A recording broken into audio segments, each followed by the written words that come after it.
बहुत समय पहले की बात है। आर्यावर्त में राजा वीरसेन नाम का एक प्रतापी राजा राज्य करता था। राजा पराक्रमी तो था, पर वह मानता था कि सच्ची शक्ति बुद्धि में होती है। राजा वीरसेन अपने सिंहासन पर बैठे हैं। दरबार भरा हुआ है। एक दिन राजा ने अपने मंत्री धर्मदत्त से कहा, मंत्री धर्मदत्त, मेरे राज्य में बहुत लोग स्वयं को बुद्धिमान कहते हैं, पर जब बुद्धि की परीक्षा आती है तो सब मौन हो जाते हैं। मंत्री, मुझे जानना है कि मेरे राज्य में कितने बुद्धिमान लोग हैं। और मंत्री, मैंने कई युद्ध जीते हैं, राज्य बढ़ाया है, पर आज मेरे मन में एक प्रश्न है, क्या मेरे राज्य के लोग केवल मेहनती हैं या सच में बुद्धिमान भी हैं?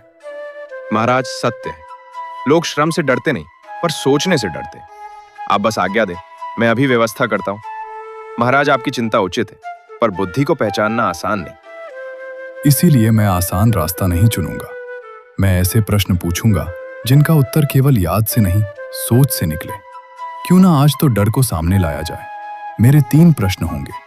मैं 3 विचित्र प्रश्न पूछूंगा। जो सही उत्तर देगा वही सच्चा बुद्धिमान कहलाएगा। जो उत्तर नहीं दे पाएगा उसे काले पानी की सजा दी जाएगी। महाराज, काला पानी? हाँ, ताकि लोग जाने बुद्धि का परिश्रम न करने की कीमत क्या होती है। तो क्या महाराज पूरे राज्य को बुलवाए? नहीं मंत्री, एक गांव काफी है। जहां सच्ची समझ होगी वहां बुद्धि का परिश्रम भी होगा।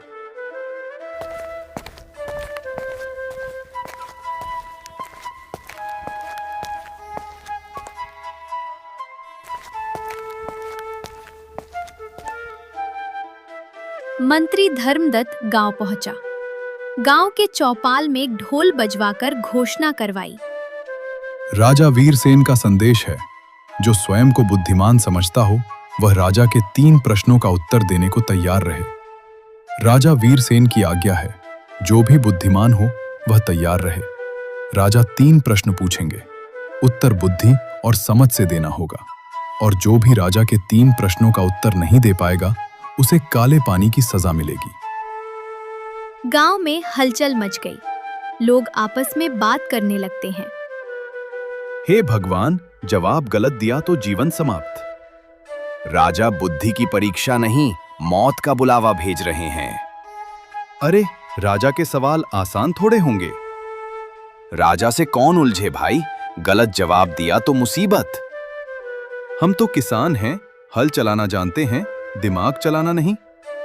कहीं गलत जवाब दे दिया तो राजा नाराज न हो जाए।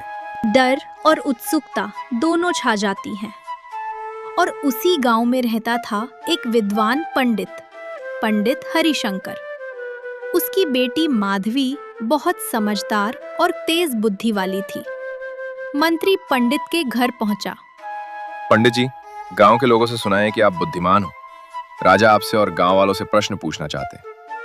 राजा की आज्ञा सिर माथे, पर प्रश्न कैसे हैं? विचित्र हैं पंडित जी, केवल बुद्धि से हल होंगे।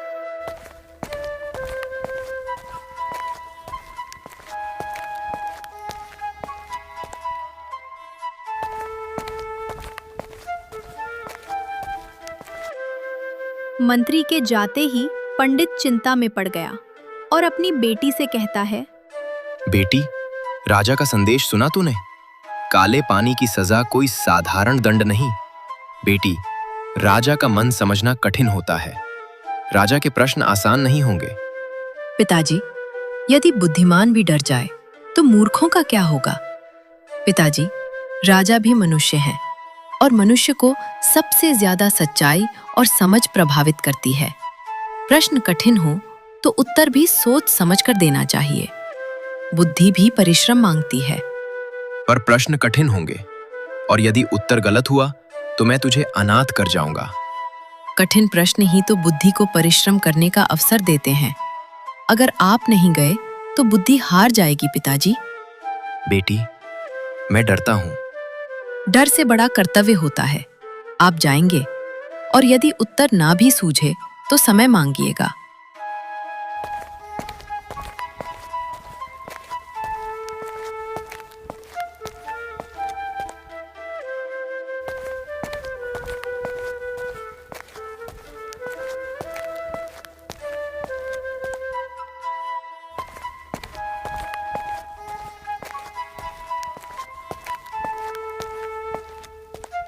अगले दिन पंडित कांपते कदमों से दरबार में प्रवेश करते हैं।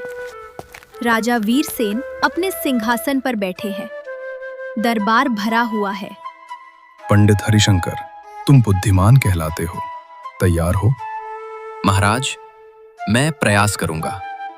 तुम्हें पता है ना पंडित, अगर मेरे प्रश्नों के गलत जवाब दिए या मैं तुम्हारे दिए जवाब से संतुष्ट नहीं हुआ तो तुम्हें काले पानी की सजा दी जाएगी।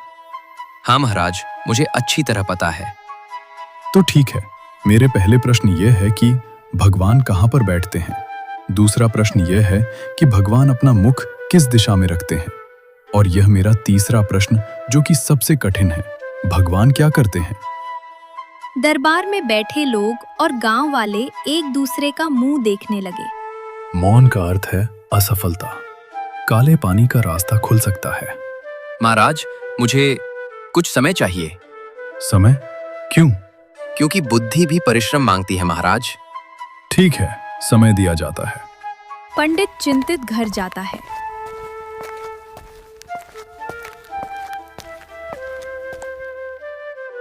क्या हुआ पिताजी? आपने महाराज के सारे प्रश्नों के उत्तर दे दिया? नहीं बेटी, महाराज के प्रश्न बहुत कठिन एवं जटिल है। इसलिए जैसा तूने कहा था समय मांगने के लिए मैंने वैसा ही किया। पिताजी, ऐसा कौन सा प्रश्न है जिसका उत्तर आप नहीं दे पाए? पंडित हरिशंकर अपनी बेटी को दरबार में पूछे गए प्रश्नों को बताते हैं।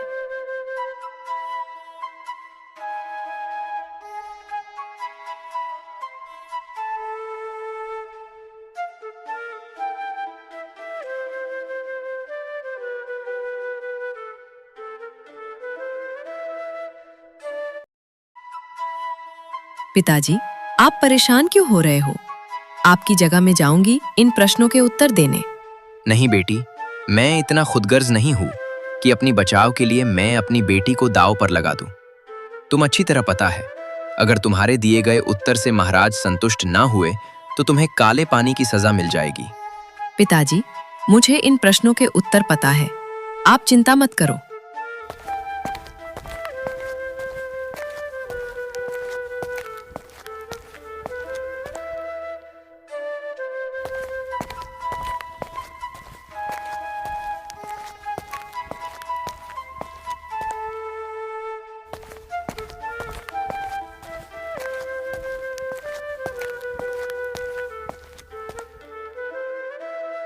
माधवी दरबार में पहुंचती है। महाराज की जय हो। महाराज, मैं पंडित जी की पुत्री माधवी हूँ। पिताजी का स्वास्थ्य कुछ दिनों से ठीक नहीं है, इसलिए पिताजी ने मुझे भेजा है आपके प्रश्नों के उत्तर देने के लिए। एक स्त्री दरबार में? महाराज, जिस बुद्धि की परीक्षा आप ले रहे हैं वह स्त्री पुरुष में भेद नहीं करती। तुम अपने पिता की जगह आई हो, परंतु तुम्हें यह पता है कि यदि तुम्हारे प्रश्नों से मैं संतुष्ट नहीं हुआ तो तुम्हें कड़ी सजा दी जाएगी। महाराज, मुझे अच्छी तरह पता है। ठीक है, यदि तुम्हारी यही इच्छा है और तुम्हारे पिता पे इतना विश्वास है तो मैं तुमसे प्रश्न पूछना आरंभ करता हूँ। महाराज, आप अपने प्रश्न पूछते जाइए, मैं उसका उत्तर अवश्य दूंगी। परंतु वार्तालाप शुरू करने से पहले मेरी आपसे प्रार्थना है। बोलो, क्या चाहती हो?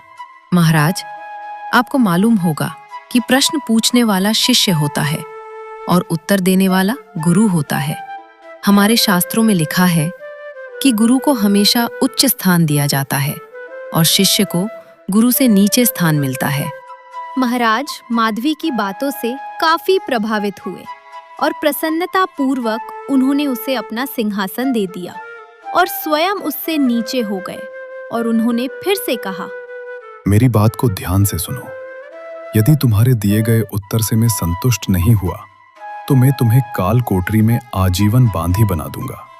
महाराज, मुझे आपकी शर्त मंजूर है। मैं अपने वादे पर दृढ़ हूँ।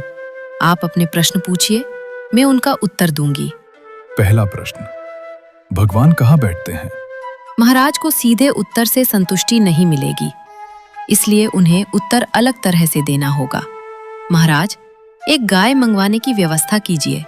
तुरंत गाय की व्यवस्था करवाई गई। महाराज, क्या इस गाय में दूध है? अवश्य दूध है। कहाँ पर है? इनके थनों में है। महाराज, ये गलत उत्तर है। दूध गाय के सारे शरीर में व्याप्त होते हैं। थन तो केवल उस दूध को निकलने का मार्ग है। महाराज, अब मुझे एक लोटे में दूध भर के दीजिए।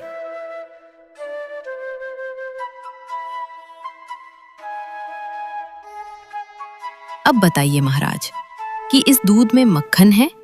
हाँ, इस दूध में मक्खन है। कहाँ पर है? ये कैसे बताया जा सकता है कि दूध में मक्खन कहाँ पर है?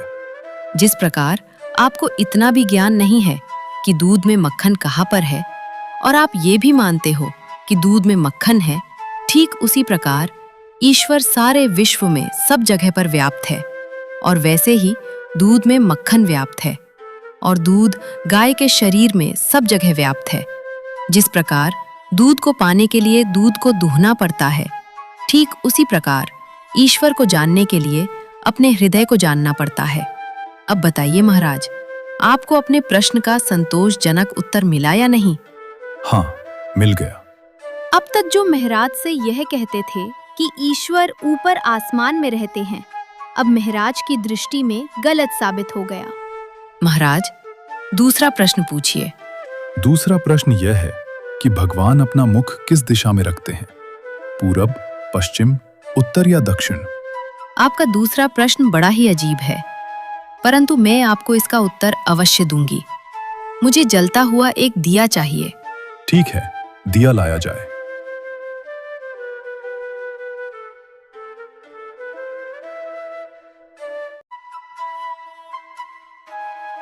महाराज, अब बताइए कि इस जलते हुए दिए की रोशनी किस दिशा में है? पूर्व में या पश्चिम में, उत्तर में या दक्षिण में? ये कैसे प्रश्न है? इसकी रोशनी तो चारों दिशा की ओर है। महाराज, जिस तरह इस दिए का प्रकाश हर तरफ है, ठीक उसी प्रकार ईश्वर भी सभी दिशाओं को समान रूप से देखते हैं। माधवी के उत्तर सुनकर महराज काफी खुश हुए, और उसके दिए उत्तर से महराज प्रभावित भी हो रहे थे। अब उन्होंने तीसरा प्रश्न पूछा। भगवान क्या करते हैं?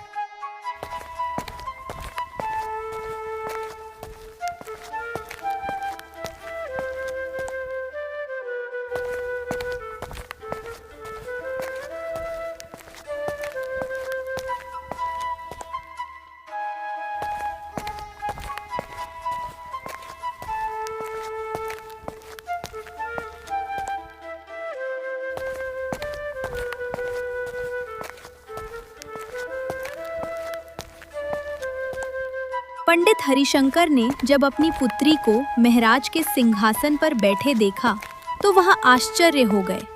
आइए पंडित जी, आसान ग्रहण कीजिए। फिर माधवी अपने पिता को उस स्थान पर बैठने को कहती हैं जहां वह खुद बैठी थी, यानी महराज के सिंहासन पर, और महराज को उस स्थान पर बैठने को कही जो पंडित हरिशंकर के लिए था। इसके बाद माधवी बोली, महाराज, भगवान यही करता है, निरंतर परिवर्तन करता है। वो राजा को रंक बना देता है और रंक को राजा। संसार में सदा यही होता है। धन होता है तो कभी पतन होता है। व्यक्ति को आदर और सम्मान मिलता है और कभी किसी को तिरस्कार। आशा करती हूँ कि आपको मेरे सारे प्रश्नों से संतुष्टि मिली होगी। हाँ माधवी, आज मुझे उत्तर नहीं बल्कि बुद्धि का परिश्रम देखने को मिला। बेटा, मैं तुम्हारे सभी प्रश्नों से संतुष्टि हुआ हूँ और मुझे पंडित हरिशंकर के ज्ञान पर कोई संदेह नहीं है। मैं आज से पंडित हरिशंकर को अपने राज दरबार में जगह देता हूँ और उन्हें उच्च पद प्रदान करता हूँ। महाराज की जय हो, महाराज की जय हो। क्षमा चाहता हूँ महाराज, परंतु मैं आपके दिए सम्मान के लायक नहीं हूँ। आप ऐसा क्यों कह रहे हो पंडित जी? आपके ज्ञान को तो आज मैंने भी मान लिया और ये आपका पुरस्कार नहीं है, ये हमारे राज्य के लिए भी अच्छा होगा। क्षमा करें महाराज, मेरी पुत्री ने जो भी उत्तर दिए वो सब उसके स्वयं के हैं। अपने बेटी के ज्ञान का फल खुद नहीं ले सकता। हम आपके सत्यता और हिम्मत की दाद देते हैं, क्योंकि यह गुरु के लिए अपनी पुत्री को अपने से ऊपर रखना बहुत हिम्मत की बात होती है। आज आपने साबित कर दिया कि आपका ज्ञान सर्वोपरि है। हम आपकी बेटी को अपने राज दरबार में जगह देता है और उच्च पद प्रदान करता हूँ और पंडित हरिशंकर जी को अपने राज्य का राज्य गुरु घोषित करते हैं। इस राज्य की सच्ची संपत्ति ऐसे ही लोग हैं। महाराज माधवी के उत्तर से इतना प्रसन्न हुए कि उसे राज दरबार में सम्मिलित कर दिया और पंडित हरिशंकर को राज्य गुरु घोषित कर दिए।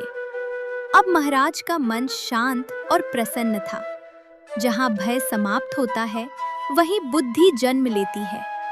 जो बुद्धि से परिश्रम करता है, वही सच्चा विजेता होता है। और तलवार युद्ध जीतती है, पर बुद्धि भविष्य।